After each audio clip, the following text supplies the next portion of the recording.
Hello everyone. इस video में हम लोग सीखने वाले हैं एप्लीकेशन ऑफ इंटीग्रल के विषय में, जो कि एक्सरसाइज 8 में है। तो इसमें अलग अलग कर्व या लाइन या फिर दो कर्व के बीच में जो भी एरिया होगा उसको फाइंड करना होगा। इस एक्सरसाइज में यही सब है। तो 8.1 और 8.2 ये दो एक्सरसाइज हैं। 8.1 में है सिंपल कर्व होगा, कोई भी कर्व होगा, सर्किल होगा, पैराबोला होगा, एलिप्स होगा, तो एरिया फाइंड करना होगा फर्स्ट क्वाड्रेंट में, या फिर टोटल एरिया फाइंड करना होगा। तो ये सिंपल एक कर्व दिया है। या फिर रहेगा एक कर्व रहेगा कोई भी, जैसे पैराबोला ले लेते हैं, और एक जैसे लाइन ले लेते हैं। तो इसके बीच का ये जो एरिया है ये फाइंड करना होगा। तो ये एक्सरसाइज 8.1 में है। और 8.2 में है कि दो कर्व रहेगा, और दो कर्व के बीच जो भी रहेगा एरिया वो फाइंड करना होगा। जैसे ये फाइंड करना है, तो इस तरह से और भी है। तो यहाँ पे इसको बनाने के लिए सबसे पहले हम लोगों को अलग अलग कर्व को जानना होगा, अलग अलग कर्व के विषय में जानना होगा, उसके इक्वेशन के बारे में जानना होगा। मेन है उसका इक्वेशन। दूसरा लाइन है, लाइन का इक्वेशन जानना होगा। बस ये दोनों जरूरी है। उसके बाद कुछ रूल्स वगैरह हैं, तो वो देख लेते हैं। सबसे पहले हम लोग देख लेते हैं क्या क्या कर्व है, उसका इक्वेशन क्या है, लाइन क्या है, उसका इक्वेशन क्या है। तो सबसे पहले सिंपल लाइन देख लेते हैं। तो लाइन में x इक्वल टू, जैसे a दिया है, x का कोई भी वैल्यू दिया है, x का वैल्यू है यानी कि वो y का पैरेलल होगा। ये x है और ये y है। तो जैसे x का वैल्यू यहाँ a है तो ये y का पैरेलल होगा। यहाँ से ये इसका ग्राफ बनाना है मेन। फर्स्ट हो गया। सेकेंड है y इज इक्वल टू, जैसे b दिया है, तो यहाँ पे अगर y का वैल्यू है तो वो x का पैरेलल होगा। तो ये y is equal to b हो गया, और ये x is equal to a हो गया। नेक्स्ट है थर्ड, अगर y is equal to, line का सिंपल इक्वेशन होता है 11th में है, y is equal to slope के फॉर्म में mx प्लस c, ये होता है स्लोप के फॉर्म में। तो यहाँ पे इसका जो ग्राफ होगा इस तरह से बनेगा। इसका स्लोप m स्लोप का है, और c मतलब ये y को कहाँ पे इंटरसेप्ट करता है, कहाँ पे इसको कट करता है, ये y को, ये y का वैल्यू है। तो यहाँ से यहाँ का डिस्टेंस हो गया c। और अगर यहाँ पे ही हम c का वैल्यू 0 ले लेते हैं, तो यानी कि वो यहाँ से क्रॉस करेगा, तो उस सिचुएशन में ये हो जाएगा y is equal to mx। तो ये ऑरिजिन से क्रॉस करेगा। ये 4 नंबर हो गया। ये इंपॉर्टेंट है, ये ज़्यादा यूज़ होगा। अगर y is equal to X है या mx है या समथिंग कुछ कांस्टेंट के साथ x दे दिया गया है, तो इस तरह से होगा। यहाँ पे देखना है कि अगर ये निगेटिव होगा, जैसे y equal to minus B, तो वो नीचे चला जाएगा। बस निगेटिव में हम लोग इसको उल्टा कर लेंगे, यहाँ पे ले लेते हैं, और इसमें इधर आ जाएगा। अब है नेक्स्ट, अगर एक लाइन है और उसका एंड पॉइंट पता है, ये पता है x1 y1 और ये पता है x2 y2, तो इसका इक्वेशन फाइंड करना होगा। ये बहुत इंपॉर्टेंट है, इसका इक्वेशन फाइंड करना होगा, ये यूज़ होगा आगे। तो यहाँ पे हम लोग पहले x माइनस, ये भी 11th का है, 2 पॉइंट फॉर्म। कोई भी लाइन होता है तो ये स्लोप इंटरसेप्ट फॉर्म है, ये 2 पॉइंट फॉर्म है। तो उसमें हम लोग सिचुएशन में पहले हम लोग लिखेंगे y माइनस y1, y के साथ माइनस करेंगे x माइनस x1, ठीक है। और उसके बाद यहाँ वाला पॉइंट को हम लोग माइनस करके लिखेंगे। यहाँ पे हो जाएगा y2 माइनस y1 और x2 माइनस x1। बस इसको हम सॉल्व कर लेंगे और y के टर्म में लिख देना है, तो ये इस लाइन का इक्वेशन हो जाएगा। तो ये है सिर्फ और सिर्फ लाइन। उसके बाद आता है कर्व। तो कितने टाइप का कर्व होता है वो सारा 11th में ही है। तो वो देख लेते हैं।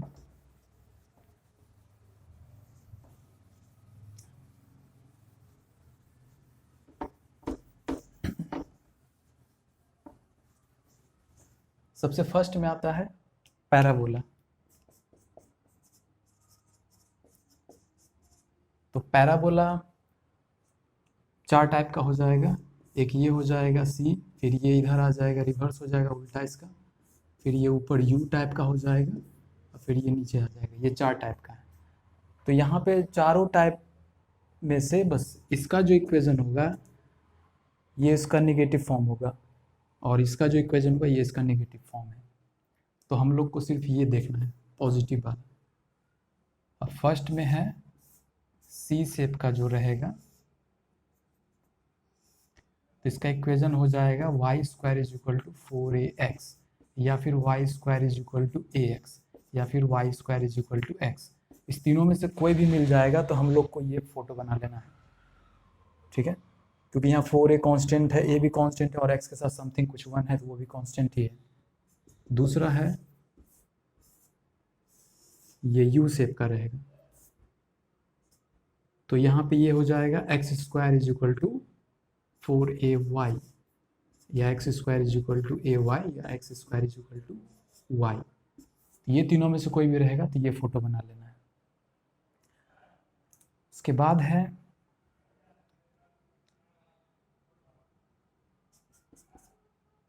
इलिप्स। इलिप्स भी 2 टाइप का होता है। ये तो खैर 4 टाइप का था, तो यहाँ सिर्फ ये 2 को पढ़ना है। इलिप्स 2 टाइप का होगा। फर्स्ट होगा एक हॉरिजॉन्टल, एक वर्टिकल होता है। तो एक फर्स्ट हो जाएगा ये वर्टिकल, ये हॉरिजॉन्टल, ये हो जाएगा a,0 और ये हो जाएगा 0,b। और दूसरा है हॉरिजॉन्टल, ये हो जाएगा 0,a और 0,b,0। तो ये हो जाएगा X square by A square plus Y square by B square is equal to 1। ये हो गया। यहाँ पे a ग्रेटर देन b होता है, ठीक है। यहाँ भी हम लोग a ले लेते हैं, a0 और 0b। तो यहाँ भी वही होगा X square by A square plus Y square by B square is equal to 1। तो इस सिचुएशन में a लेस देन होगा b। ये हो गया, ये 2 हो गया। नेक्स्ट है सर्किल। तो सर्किल का होता है, ये सर्किल है। सर्किल में सेंटर होगा, जैसे h, k दिया है और इसका रेडियस r है। तो ये हो जाएगा x माइनस एच का square plus y minus K का square equal to r square. ये हो गया।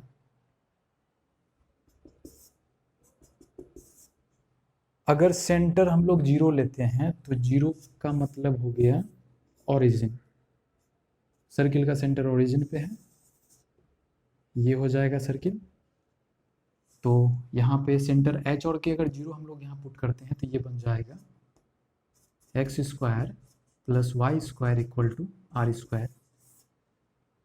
तो ये बस देख लेना है। तो एक होता है हाइपरबोला। तो हाइपरबोला का यहाँ यूज़ नहीं, हाइपरबोला का इस तरह का शेप होगा, तो हाइपरबोला का यहाँ यूज़ नहीं होगा। मेन कर्व जो है यही 3 इंपॉर्टेंट कर्व है।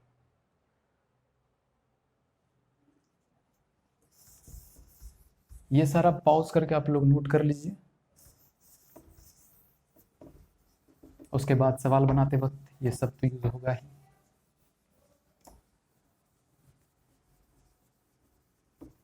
दो और है, एक है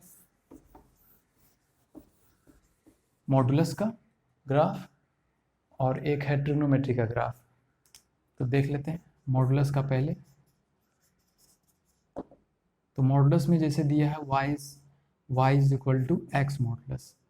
तो यहाँ पे इसका ग्राफ हो जाएगा, मॉडुलस का ग्राफ भी शेप का होता है। बस यहाँ पे कुछ करना नहीं है, अगर क्वेश्चन दिया रहेगा तो क्वेश्चन में बस देख लेना है कि वो कौन सा इक्वेशन है, कौन से कर्व का इक्वेशन है, कौन से लाइन का इक्वेशन है, बस यही देख लेना है। और उससे रिलेटेड जो भी फोटो होगा, जो भी यहाँ बताया गया, बस उसको बना लेना है। ये भी शेप का होगा, ठीक है। तो यहाँ इसका मतलब होता है -x और +x, तो ये y is equal to -x इधर वाला हो गया और y is equal to +x उधर वाला हो गया। इसी में इस तरह से भी दिया रहता है, अगर दिया रहेगा y is equal to x something minus करके दिया है इसके साथ, तो यहाँ पे जो भी यहाँ रहेगा मॉडुलस के अंदर, उसको पहले हम लोग रफ में 0 करके देख लेते हैं। जैसे x minus A is equal to 0 करते हैं तो x का वैल्यू ए आ गया। तो जो भी x का वैल्यू आएगा, हम लोग वहाँ से उस पॉइंट से हम लोग भी बनाएंगे, भी से, यानी अगर यहाँ पे a है या यहाँ पे है जो भी है, तो वहाँ पे हम लोग भी बनाएंगे इस तरह से, इस तरह से बनेगा। अगर x का वैल्यू -a आ जाएगा, जैसे x का वैल्यू -a रहता तो इस तरह से होता, ठीक है। तो ये हो गया मॉडुलस का, और लास्ट है ट्रिगो का, ट्रिग्नोमेट्री का। तो ट्रिग्नोमेट्री में सबसे पहला जैसे y is equal to sine x दिया है, तो साइन का ग्राफ होगा इस तरह से।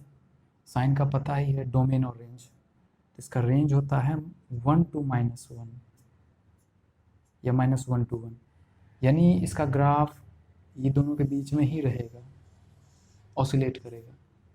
ये हो गया 0, ये हो गया पाई, ये हो गया 2 पाई, ठीक है।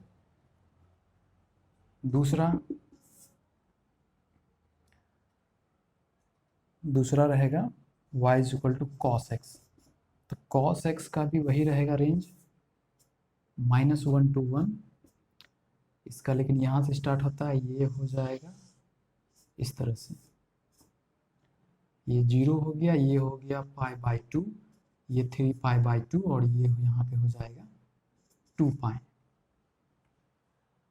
तो यहाँ पे ये नहीं कि जब भी साइन एक्स रहेगा तो इस तरह से ग्राफ बना लेना है, वहाँ पे लिखा रहेगा कि कहाँ तक एरिया निकालना है। अगर लिखा रहेगा 0 to पाई, अगर यहाँ तक है तब यहीं तक बनाना है फोटो, ठीक है। और अगर 0 to 2 पाई कर दिया गया तब ये टोटल फोटो बना लेना है, उसके बाद ये सब का एरिया निकालना है। उसी तरह से अगर कॉस में दे दिया गया कि 0 to π/2 तक का एरिया निकालना है, तो उस सिचुएशन में हम सिर्फ यहाँ तक ही फोटो बनाएंगे। तो ये हो गया अलग अलग टाइप का कर्व, लाइन, जो भी है उसका इक्वेशन, उसका ग्राफ, मेन इसका ग्राफ है।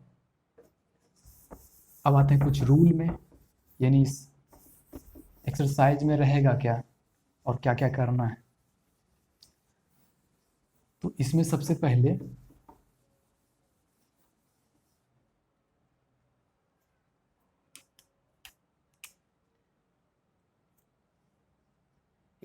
पहले जैसे दिया रहेगा कि कोई भी हम लोग ले लेते हैं, एक कर्व ले लेते हैं, और इस कर्व में कुछ रहेगा लिमिट, यहाँ पे कहाँ से कहाँ तक x का वैल्यू रहेगा, यानी यहाँ पे अगर x का वैल्यू a लेते हैं और यहाँ x का वैल्यू b लेते हैं, यानी a और b ये जो भी है यहाँ पे, इसके बीच जो भी एक कर्व के अंडर जो भी एरिया आएगा उसको फाइंड करना है। तो यहाँ पे इसको लिख लेते हैं पहले ABCD। देखिए यहाँ करना क्या है कि जो भी कर्व रहेगा, जो भी ग्राफ बनेगा, वहाँ से एक स्ट्रिप बना लेना है, एक स्ट्रिप बना लेना है। और ज़रूरी नहीं है, ये समझाने के लिए सिर्फ बता रहे हैं, नहीं भी बनाइएगा तो भी चलेगा। देखिए ये टोटल x है और इसके एक छोटा वैल्यू है, तो इसको हम लोग dx कर लेते हैं। और ये जो कर्व है ये है y is equal to fx, कोई फंक्शन है। ये हॉरिजॉन्टल लाइन और ये जो वर्टिकल लाइन है, ये तो हॉरिजॉन्टल लाइन x हो गया, वर्टिकल लाइन ये y, तो ये y हो गया, ये टोटल लिया गया है। तो देखिए इसका एरिया क्या होगा, हमको ये निकालना है, टोटल एरिया निकालना है। इसको लिखा कैसे जाएगा? एरिया जो होगा वो होगा, इसको लिखा जाएगा एरिया ऑफ, यहाँ से स्टार्ट करना है, जो भी बाउंडेड रीजन है उसको किसी एक पॉइंट से स्टार्ट करके उसको क्लोज करना है, ABCD और वापस A, यानी उसको क्लोज करके लिखना है। तो पता चलेगा कि हाँ इसको यहाँ तक एरिया निकालना है इसका। तो ABCD A ये हो गया। अब ये जो नैरो स्ट्रिप है इस पे देख लेते हैं, ये रेक्टेंगल शेप का है, तो रेक्टेंगल का एरिया L इंटू बी होता है, तो L इंटू बी, लेंथ है y और d का वैल्यू हो गया dx, ये हो गया। तो यहाँ ये सिर्फ इसका एरिया निकला, और अगर हम लोग इसको इंटीग्रेट कर देते हैं, अगर हम छोटा वैल्यू निकाल के, छोटा एरिया निकाल के, अगर हम किसी सरफेस से रिलेटेड छोटा एरिया निकाल के उसको अगर हम इंटीग्रेट कर देते हैं टोटल में, तो वो उसका टोटल एरिया निकल जाएगा। तो ये हो जाएगा A टू B dx, तो ये टोटल एरिया निकल गया। दूसरा है, और ये जो y का जो भी फंक्शन रहेगा कर्व का या लाइन का, वो यहाँ पुट कर देना y का वैल्यू और उसको सॉल्व कर लीजिए। दूसरा रहेगा, अगर ये कर्व ऐसे भी है तो हम लोग इस तरह से निकाल सकते हैं। एक नैरो स्ट्रिप हो गया, ये x हो गया, dy हो गया, PQRS, ये y का वैल्यू हो गया, y is equal to C और y इज इक्वल टू जैसे d मान लेते हैं। तो यहाँ पे एरिया हो जाएगा एरिया ऑफ PQRSP, तो ये बन जाएगा वही C2D और x इंटू डी वाई, ठीक है। और x जो फंक्शन होगा उसमें x को y के टर्म में निकाल के फंक्शन को यहाँ पुट कर देना है। तो ये तो हो गया, कर्व बनाने के बाद ये सब करना है। अब यहाँ पे अगर ये पॉजिटिव है, यानी फर्स्ट क्वाड्रेंट में तो पॉजिटिव रहेगा ही, लेकिन अगर कर्व नीचे है तो यहाँ पे ये निगेटिव हो जाएगा, ये वाला एरिया, ठीक है। तो उस कंडीशन में हम लोग मॉडुलस कर लेते हैं। अगर इसका नाम लिखते हैं ABCD जो भी है, तो इसका हो जाएगा एरिया ऑफ ABCD और वापस A, तो ये हो जाएगा AB मान लेते हैं इसको, A to B y into dx, ये होगा। तो ये निगेटिव आएगा, ये पता है चूंकि नीचे है, तो इसमें हम लोग मॉडुलस कर लेंगे।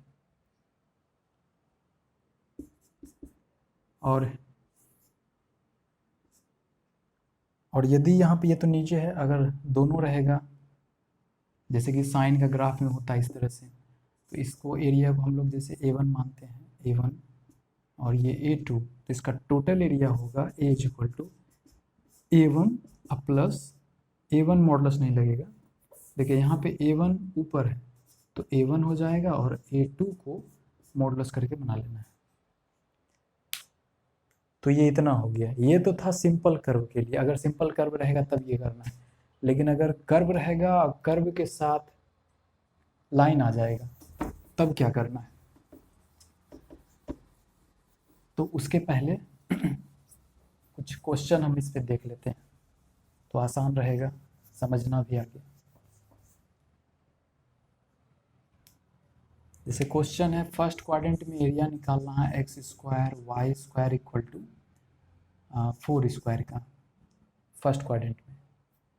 तो फर्स्ट क्वाड्रेंट में सबसे पहले देख लेते हैं ये किसका है, ये सर्किल का है। तो सर्किल का सबसे पहला काम है डायग्राम बना लेना है। डायग्राम के बाद हम लोग यहाँ देखते हैं आर का वैल्यू है 4, यानी ये हो जाएगा यहाँ पे, यहाँ से यहाँ तक 4,0। फर्स्ट क्वाड्रेंट का मतलब ये निकालना है। तो यहाँ पे एक स्ट्रिप बना लेते हैं, नैरो स्ट्रिप। ये यहाँ पे हो गया dx, ये dx तो होगा, इसका नाम लिख लेते हैं, हाँ O A, अब B कर लेते हैं इसको।